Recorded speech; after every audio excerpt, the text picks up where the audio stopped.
McWilliams, but go ahead.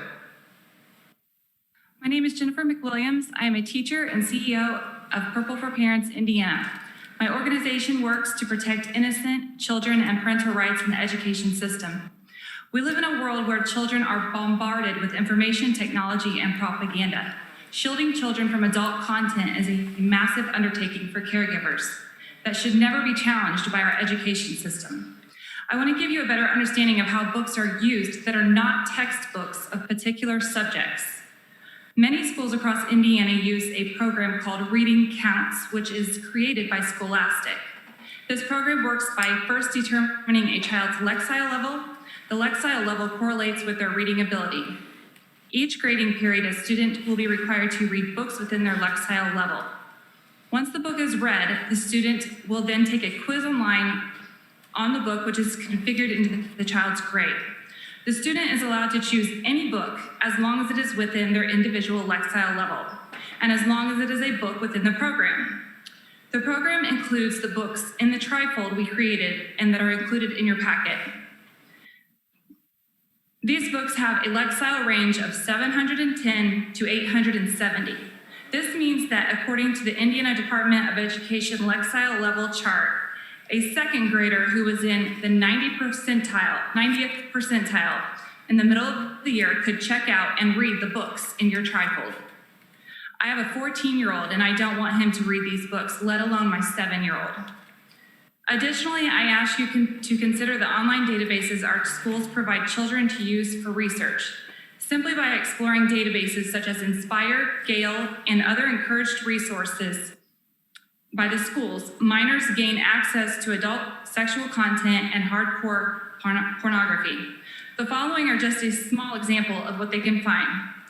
If you go to the website of Plainfield High School, their website, you click on their Inspire link, search pornography, and you will find an article titled, "How Do You Really Feel About Porn?" Within the article, there are links to pornography sites. One of them is an adult website that makes films and encourages applications for potential models. This article can be found also by searching simple terms like psychology or relationship quality. If you go to Fort Wayne Northside High School's Destiny Discover on their school website and search blogs, it will give you a link to the Wiley Online Library. A search of the word pornography will give you an article directly from another adult website, including links to the website.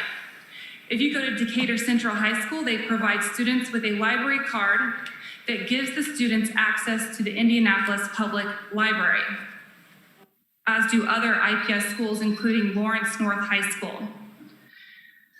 One of the links on this page is a website called Go Ask Alice. This website is an open Q&A that encourages detailed sexual exploration of anything that you can imagine. There are more examples of obscenity within the databases our schools are using with minors in your packets. As you will see, children are only 3 or 4 clicks away from being exposed to adult content.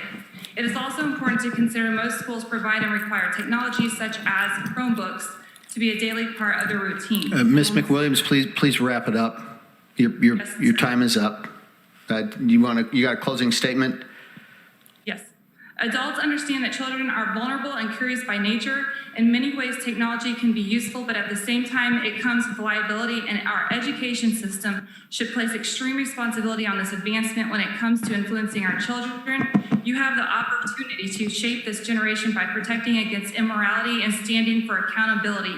Please don't allow the excuse that enforcing a law will require effort as a reason to not protect our children. Please say yes to SB288. Thank you. Any questions from the committee? Seeing none.